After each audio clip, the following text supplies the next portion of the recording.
kami bukan masalah angka.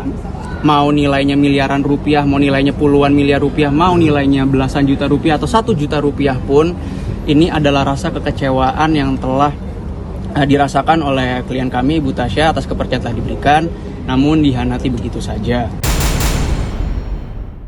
Dan juga pada saat ini, bahkan sebelum gugatan diajukan, Ibu Tasya dengan suaminya, mantan suaminya telah pisah rumah. Jadi saat ini sudah tidak tinggal serumah.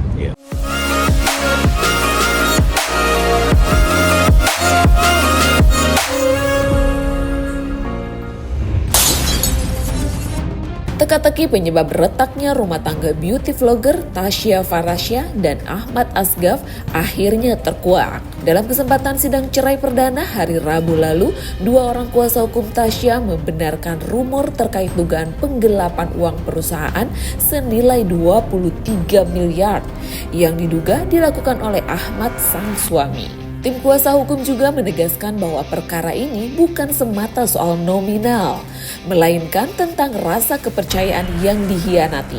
Lantas, apa saja isi gugatan Tasya Farahsya terhadap suaminya? Apakah akan ada tindakan hukum terkait dugaan penggelapan tersebut? Dan bagaimana pula status pernikahan Tasya dan Ahmad? Benarkah keduanya kini sudah tidak lagi berstatus suami istri? Masalah kepercayaan. Jadi gugatan ini diajukan oleh klien kami, Ibu Tasya, itu karena masalah kepercayaan. Kalian sudah tahu ada banyak berita beredar di luar sana. Masalahnya apa? Di sini mungkin saya akan luruskan. Yang menjadi titik berat adalah adanya dugaan. Ini dugaan, tapi kami telah ada data-datanya pada kami juga, telah kami pelajari semua. Adanya dugaan penggelapan dalam perusahaan. Untuk nominal cukup besar ya, cukup fantastis juga.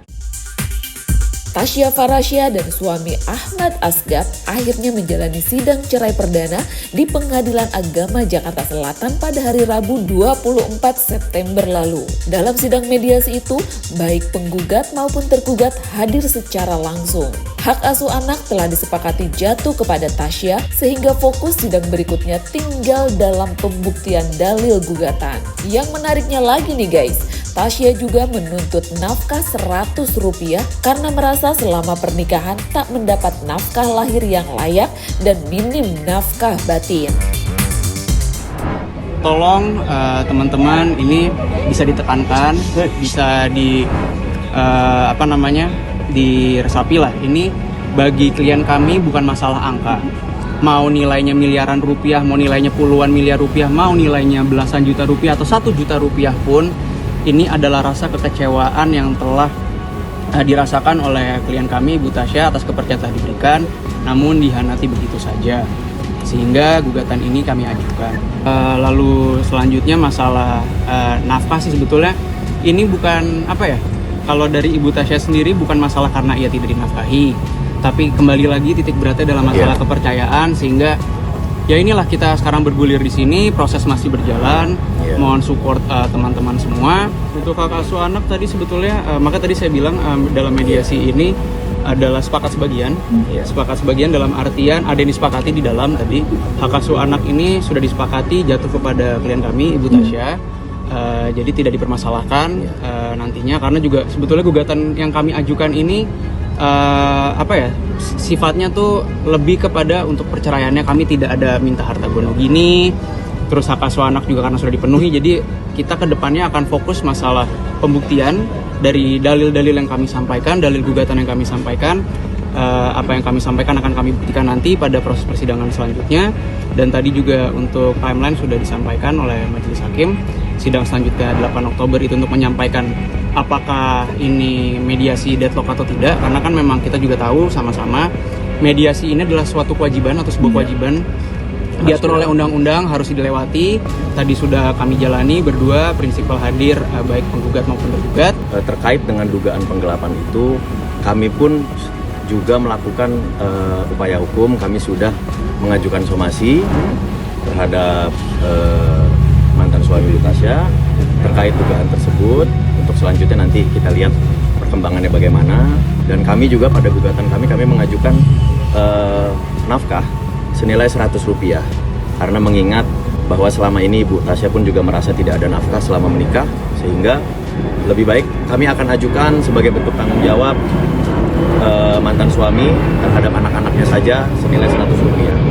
Kalau Rp100 ini pun juga tidak dapat dipenuhi, ya kami juga bingung bagaimana tanggung jawabnya, gitu ya. Terkait dengan dugaan penggelapan pun sudah kami ajukan.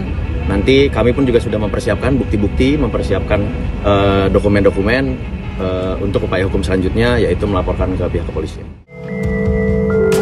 Yang tak kalah mengejutkan, Tasya dan Ahmad ternyata tidak lagi berstatus suami istri dan telah pisah rumah. Ahmad rupanya sudah menjatuhkan talak terhadap Tasya secara agama sejak 10 September 2025, sehingga secara status sudah bukan istri Ahmad. Sementara itu, Fatah Ribhat menambahkan pihaknya juga telah mengajukan somasi terkait dugaan penggelapan dan tengah mempersiapkan bukti untuk langkah hukum lebih lanjut terhadap kemungkinan laporan ke kepolisian.